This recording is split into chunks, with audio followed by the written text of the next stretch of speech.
لیلۃ القدر، انا انزلناہ فی لیلۃ القدر وما ادراک ما لیلۃ القدر لیلۃ القدر خیر من الف شہر تنزل الملائکۃ فیہا باذن ربہم من کل امر سلام ہی حتی مطلع الفجر۔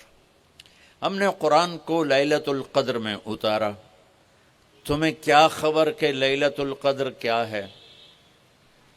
لیلۃ القدر 1000 مہینوں سے بہتر ہے، اس میں فرشتے اترتے ہیں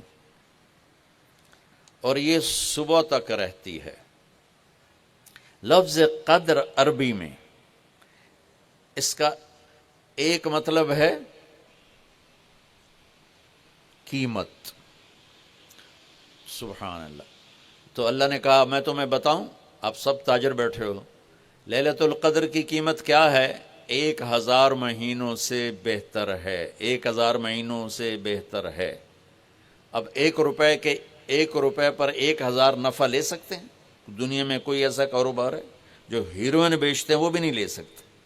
اور میرا اللہ کہہ رہا ہے ایک رات 1000 مہینے، یعنی کوئی 82-83 سال۔ یہ تو آ گیا پہلا قدر۔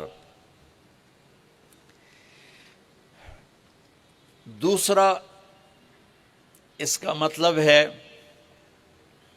تنگ پڑ جانا، تنگ پڑ فقدر علیہ رزقہ۔ تو تنزل الملائکۃ فیہا، تنزل الملائکۃ والروح فیہا، کہ اس رات اتنے فرشتے اترتے ہیں کہ زمین تنگ پڑ جاتی ہے، سبحان اللہ، اتنے فرشتے آتے ہیں زمین تنگ پڑ جاتی ہے۔ تیسرا مطلب ہے قدر، مقدار کو، تو اللہ تعالیٰ نے اس کا آخری مطلب بھی بتایا، سلام ہی حتی مطلع الفجر، کہ یہ فجر کی نماز تک، فجر کی اذان تک یہ رہتی ہے۔ 3 مطلب ہیں قدر کے، تینوں اللہ نے قرآن میں کور کیے۔ قیمت کیا ہے؟ 1000 مہینوں سے بہتر۔ تنگی کیا ہے؟ فرشتوں سے زمین بھر جاتی ہے۔ مقدار کیا ہے؟ صبح صادق۔ لیلۃ القدر 27 کی نہیں ہوتی، 21، 23، 25، 27، 29۔ اب یہ 5 راتیں جاگنے چھٹ، آپ لوگ تو ویسے رات کے بادشاہ ہو، جاگ لو۔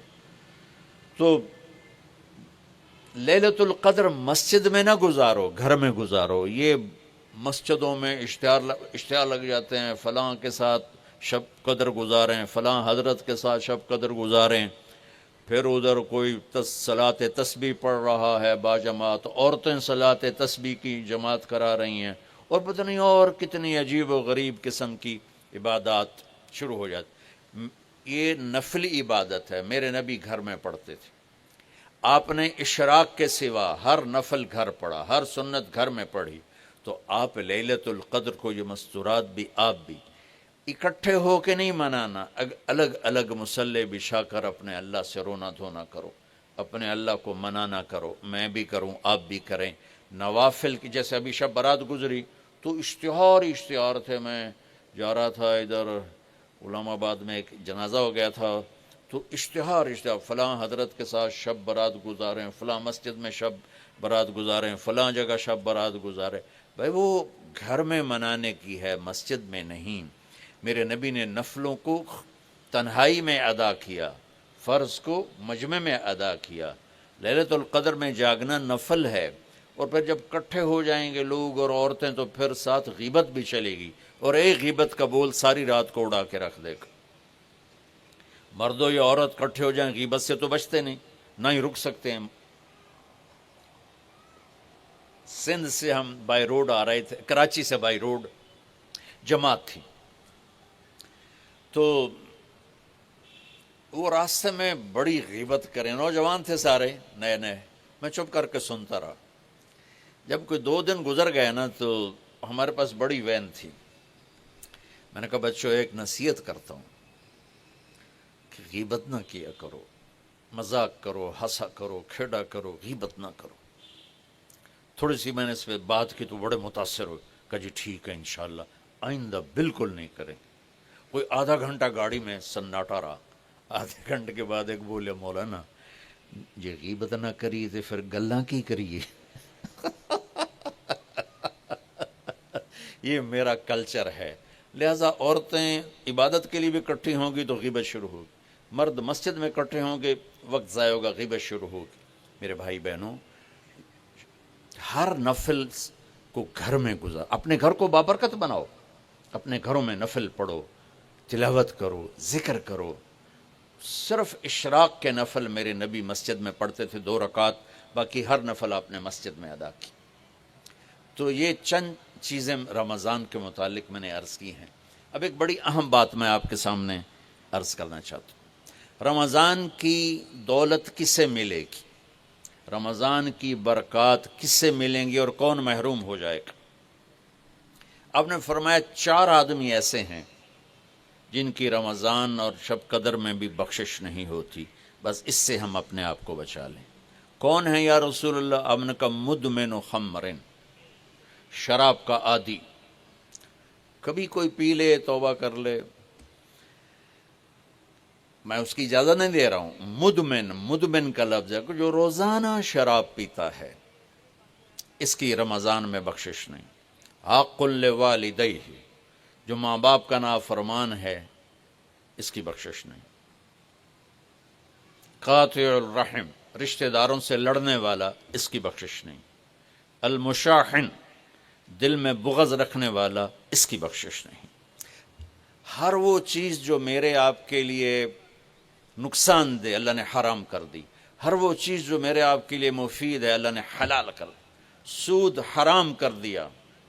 ہمارے پاکستان کی معیشت نہیں، پوری دنیا کی معیشت ڈوبی پڑی ہے، سارے ملک قرضوں پہ چل رہے ہیں.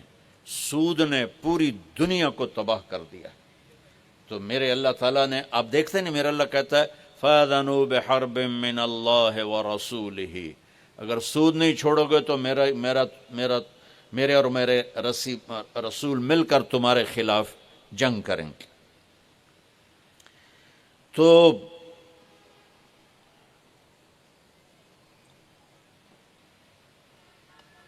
ہر وہ چیز جو مضر ہے اللہ اس سے بند، چونکہ سود چند ہاتھوں میں دولت اکٹھی کر دیتا ہے اور غریبوں کے چولہے ٹھنڈے ہو جاتے ہیں. یہ اللہ کو ناپسند.